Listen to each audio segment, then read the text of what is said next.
என் வசம் நானில்லை. 19 கீர்த்தி காலையிலிருந்து மிகவும் சந்தோஷமாக இருந்தாள். அவள் பிரச்சனைக்கான காரணத்தையும் தீர்வையும் சொன்னவுடன் தேவ் அவளை மனதாரப் பாராட்டினான். அடுத்து செய்ய வேண்டிய வேலைகளை பட்டியலிட்டான். அப்போது தேவின் அறைக்கு வந்த ஷாலினியிடம் அவளைப் பற்றி பெருமையாக சொன்னான். தனது இருக்கையில் வந்து அமர்ந்தவள் தான் வரிசையாக செய்ய வேண்டிய வேலைகளின் பட்டியலை தயார் செய்தாள். நேரம் செல்வது அறியாமல் புதிய உத்வேகத்துடன் வேலை செய்ய துவங்கியவளை ஷாலினி வலுக்கட்டாயமாக மதிய உணவிற்கு அழைத்துச் சென்றாள். மணி 3 நெருங்கும் போதே கீர்த்தியின் இதயம் மெல்லியதாக தடதக்கத் தொடங்கியது. கடந்த 2 நாட்களாக கதிர் சரியாக 3:30 மணி அளவில் தேவை பார்க்க வந்திருந்தான். இன்றும் அவன் தேவை பார்க்க வருவானா எனத் தெரியவில்லை. ஆனால் அவன் வரவேண்டும் என மனம் ஏனென்று தெரியாமல் எதிர்பார்த்தது. நிமிடத்திற்கு ஒருமுறை அவன் வரும் வழியை அவளை அறியாமலே நிமிர்ந்து பார்த்தாள். கணினியில் தனது கவனத்தைப் பதிக்க முயன்றும் முடியாமல் தோற்றாள்.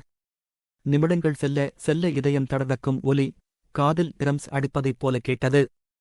அவளது விழிகள் சொல் பேச்சுக் கேட்காமல் அவன் வரும் வழியையே பார்த்துக் கொண்டிருந்தது. வலுக்கட்டாயமாக கணினியைப் பார்க்க முயன்று முடியாமல் வெறுப்புடன் சேரைப் பின்னால் தள்ளிவிட்டு எழுந்தாள். குளிரூட்டப்பட்ட அறையில் இறுக்கமாக வெப்பமாக உணர்ந்தாள். மேஜையில் இருந்த பாட்டிலில் இருந்து தண்ணீரை எடுத்துக் குடித்தும் தொண்டையில் ஏதோ அடைப்பதைகப் போல உணர்ந்தாள். கீர்த்தி, என்னாச்சு என அந்த வழியாக சென்ற சந்திரகுமார் அவளிடம் கவலையாக கேட்டான். நத்தின் என மையமாக தலையசைத்தவள் மனதில் வழியை மறைச்சிட்டு நிற்காதே என்று அவனிடம் சொன்னாள். அவளது டென்ஷனான முகத்தைப் பார்த்தவன் ஆர் யூ ஷுயூர் என அங்கேயே நின்றான். கிளம்புடா என மனதில் நினைத்தவள் நோ ப்ராப்ளம் என தனது இருக்கையில் அமர்ந்தாள். ரெஸ்ட்ரெஸ்ஸா இருக்கிறா மாதிரி தோணுது. ரொம்ப ஸ்ட்ரெஸ் ஆகாதீங்க என கரிசனத்துடன் சொன்னான். ஸ்ட்ரெஸ் ஆகலை என சேரகையாக புன்னகைத்து கணினியில் தனது பார்வையைப் பதித்தாள். கீர்த்தி, ஏதாவது ப்ராப்ளம்னா என்கிட்டே சொல்லுங்க என்றவனிடம் கிளம்பு காத்து வரட்டும் என மனதிற்குள் சொல்வதாக நினைத்து வெளியே சொல்லிவிட்டாள். கீர்த்தி, காத்து இல்லையா? ரொம்ப நேரம் ஒரே இடத்தில் அசையாம உட்கார்ந்திருந்தா அந்த மாதிரி ஃபீல் ஆகும். வாங்க வெளியே போகலாம் என்றான். அழுதிருவேண்டா கிளம்புடா என நினைக்கும் போதே கதிர் அவர்கள் இருவரையும் பார்த்து நட்பாக புன்னகைத்துவிட்டு தேவின் அறைக்குள் சென்றான். ஏண்டா ஏன் இப்படி செஞ்சே என சந்திராவிடம் கேட்க நினைத்து கேட்க முடியாமல் விட்டாள். வெளியே கூட வர வேண்டாம். உட்கார்ந்த இடத்திலே மூச்சை நல்லா இழுத்து விட்டா கூட சரியாயிரும் என்றான். இடத்தை விட்டு ஒடிரு, இல்லை உன் மூச்சை நிறுத்திருவேன் என நினைத்தவள் அவனைப் பார்த்து வலிந்து புன்னகைத்தாள். ஓகே, டேக் கேர் என தோளைக் குலுக்கி நடந்தவனது முதுகை கொலைவெறியுடன் பார்த்தாள். தேவின் அறைக்குள் நுழைந்த கதிர் ஹலோ தேவ் என்றான். கதிரை நிமிர்ந்து பார்க்காமல் கணினியில் தனது கவனத்தைப் பதித்திருந்தான். தேவ் 5 நிமிடம் கடந்த பிறகும் தேவ் அவன் வந்ததை கவனித்ததாகவோ இல்லை பொருட்படுத்தியதாகவோ தெரியவில்லை. அவன் ஒருவன் அங்கே இருப்பதையே உணராதவனாக காட்டிக்கொண்டான். அதற்கு மேல் பொறுக்க முடியாமல் கதிர் கண்ணாடி தடுப்பின் மேல் சாய்ந்து நின்றான். கைகளைக் கட்டிக்கொண்டு தேவின் முகத்தையே கண் எடுக்காமல் பார்த்தான். கதிரை அலட்சியப்படுத்த நினைத்த தேவிற்கு அவனது இந்த செய்கை கடுப்பாக இருந்தது. அவன் ஏதாவது கேட்பான் என்றோ அல்லது பேசுவான் என்றோ எதிர்பார்த்தான். ஆனால் இப்படி மெளனமாக நின்றிருப்பதைப் பார்த்து எரிச்சலாக வந்தது. 5 நிமிடமாக கதிர் கண்ணெடுக்காமல் அவனை கூர்ந்து பார்ப்பது ஏவிற்கு அசைகளறியமாக இருந்தது. தீவிரமாக செய்து கொண்டிருந்த வேலையை அவனால் இயல்பாய் தொடர முடியாமல் போனது. என அலுத்துக் கொண்ட தேவ் வேண்டா வெறுப்பாக கதிரைப் பார்த்தான். அவன் அதற்கும் சற்றும் அசையாமல் அப்படியே நிற்பதைப் பார்த்து உள்ளுக்குள் ஏதோ கனன்று எரிவது போலிருந்தது. கதிர் முன்பெல்லாம் பணிந்து போய் விடுவான் அல்லது விலகி விடுவான். ஆனால் சில நாட்களாக எதற்கும் அசராமல் இருக்கிறான். என்ன சொன்னாலும் அலட்சியமாக சரியான பதிலையோ இல்லை எதிர்பாராத பதிலடியோ தருகிறான்.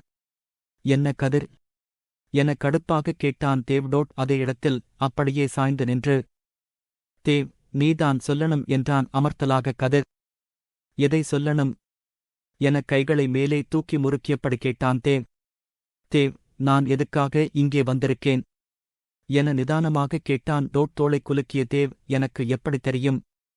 மத்தவங்க மனசில் என்ன இருக்குன்னு பார்க்க எனக்கு நேரமில்லை என நக்கலடித்தான். ஓகே, நான் எதுக்காக வந்திருக்கேன்னு சொல்றேன்.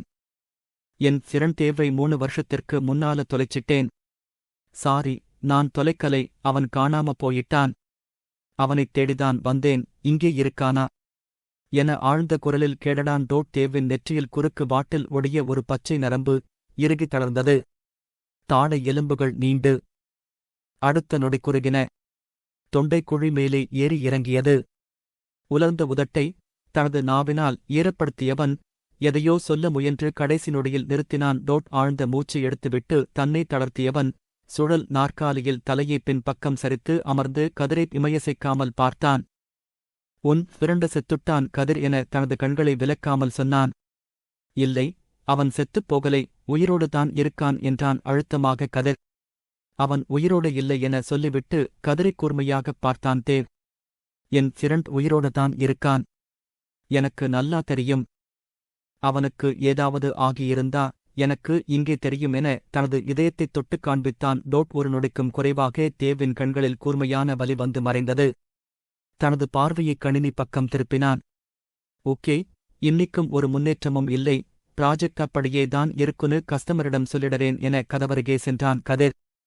கதிர் என அழைத்த தேவ், ப்ராஜெக்ட் 2 மாசத்தில் கொடுத்துடலாம் என ஆழ்ந்த குரலில் சொன்னான்.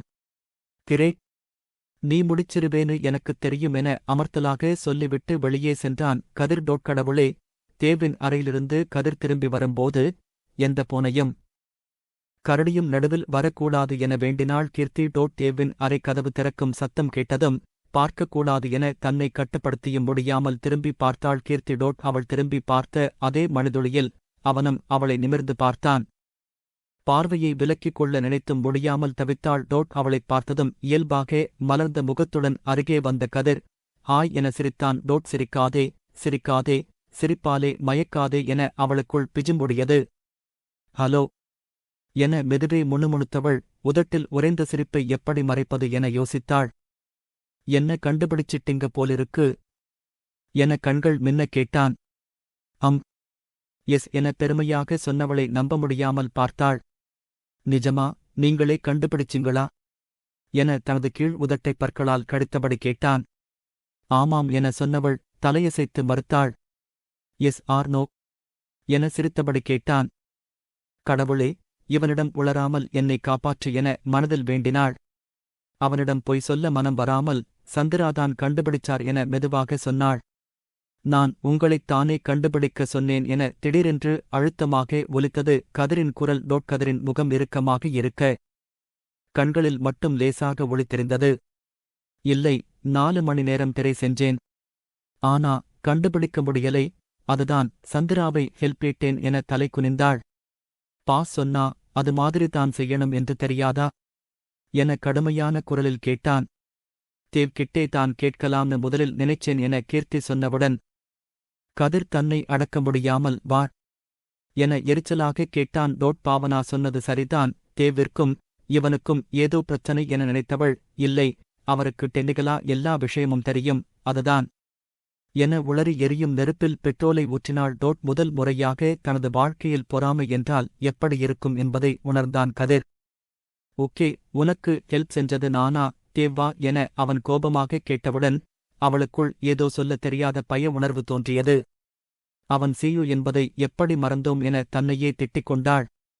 அவன் நார்மலாக பேசி உதவியதைதான் வேறுவிதமாக எண்ணியது தன் தவறு என நினைத்தாள். கண்களில் ஓரத்தில் துளிர்த்த நீரை உள்ளே இழுத்து தன்னை சமன் செய்து சாரி சார் என கம்மிய குரலில் சொன்னாள். அவளின் முகமாற்றத்தையும் உடல் மொழியும் உணர்ந்த கதிர் தான் சற்றே உணர்ச்சி வசப்பட்டது புரிந்து, சாரிடா ப்ளீஸ் ஃபீல் பண்ணாதே என மனதில் அவரிடம் கெஞ்சியவன், ஓகே, என்னை இன்னிக்கு நைட் 8 மணிக்கு கால் பண்ணுங்க என அழுத்தமாக சொல்லிவிட்டு சென்றான். இரவு தனது அறையில் முழங்கால்களைக் கட்டிக்கொண்டு அழும் கீர்த்தியை பாவமாகப் பார்த்தாள் ஜான்வி. கீர்த்தி ப்ளீஸ் அழாதே என அவளை சமாதானப்படுத்த முயன்றாள். எனக்கு எப்பவுமே பேட் லக் ஜான் என மீண்டும் தேம்பி தேம்பி அழுதாள். கேம்பஸில் எனக்கு ஈஸியா வேலை கிடைச்சிருக்கும்.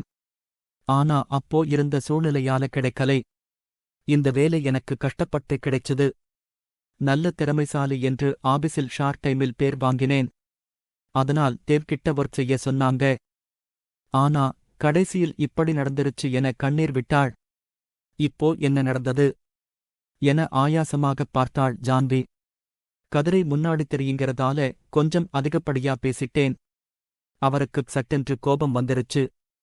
எங்க அம்மா சரியாக தான் சொன்னாங்க என கண்களைத் துடைத்தாள்.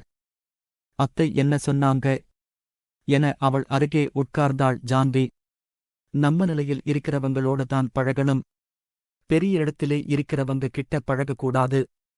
பழகினாலும் பார்த்து பழகணும் என்று சொன்னாங்க என பாட்டிலில் இருந்த தண்ணீரைக் குடித்தாள். நீ ஒண்ணும் அவங்கிட்டே போய் பழகலை. அவனேதான் உன்னை காரில் கூட்டிட்டுப் போனான். அவனேதான் உனக்கு என்ன பிரச்சனை என்று கேட்டு ஹெல்ப் செஞ்சான். ஓகே, இந்த வேலை போனா போகுது. நான் உனக்கு வேற வேலை வாங்கித் தரேன். இப்படி அழுது அமர்க்களம் செய்யாதே. அப்பாவும் அம்மாவும் வர நேரமாயிருச்சு. அவங்க வேற ஏதாவது நினைச்சுப்பாங்க என்றாள். சரியென்று தலையசைத்தவளிடம் அவன் எதுக்கு உன்னை 8 மணிக்கு கால் செய்ய சொன்னான் எனக் கேட்டாள். இனிமே வேலைக்கு வரவேண்டாம் என்று சொல்ல இருக்குமென தலையை ஒதுக்கிக் கொண்டு முகத்தை சரி செய்தாள். எனக்கு அப்படித் தோணலை. உன்னை வேலையை விட்டு தூக்கறதுக்கு ஹெச்ஓஆர் போதுமே. அவன் எதுக்கு பேசணும் என யோசித்தாள் ஜான்வி. உன் ஹெச்ஓஆர் சிரண்ட், அவ பேர் என்ன எனக் கேட்டாள். முகத்தை துடைத்து பொட்டு வைத்தவள் தலைமுடியை சீப்பினால் வாரிக்கிளிப் போட்டு பாவனா என்றாள். உன்னை வேலையை விட்டு தூக்கறதுனா அவளோ இல்ல அவ மேனேஜரோதான் உனக்குச் சொல்லுவாங்க. அவன் வேற எதுவோ பேசறதுக்குதான். உன்னை கால் பண்ண சொல்லியிருப்பானோ என்று தோணுது என முடித்தாள். வேற எதுக்கு என தனது சல்வாரின் துப்பட்டாவை சரிசெய்தாள் கீர்த்தி. ஆமா, நீ எதுக்கு இப்போ ட்ரெஸ் செஞ்சிட்டிருக்கே என புரியாமல் பார்த்தாள் ஜான்வி. அதான் சொன்னேனே, கதிர் 8 மணிக்கு கால் செய்ய சொன்னார் என மெல்லிய குரலில் சொன்னாள் கீர்த்தி. வீடியோ காலா எனக் கேட்டாள் ஜான்வி. இல்லையே, வாய்ஸ் கால் தான் செய்யப் போறேன் என கீர்த்தி சொன்னவுடன் அடக்க முடியாமல் தனது வயிற்றைப் பிடித்துக் கொண்டு சிரிக்கத் தொடங்கினாள் ஜான்வி.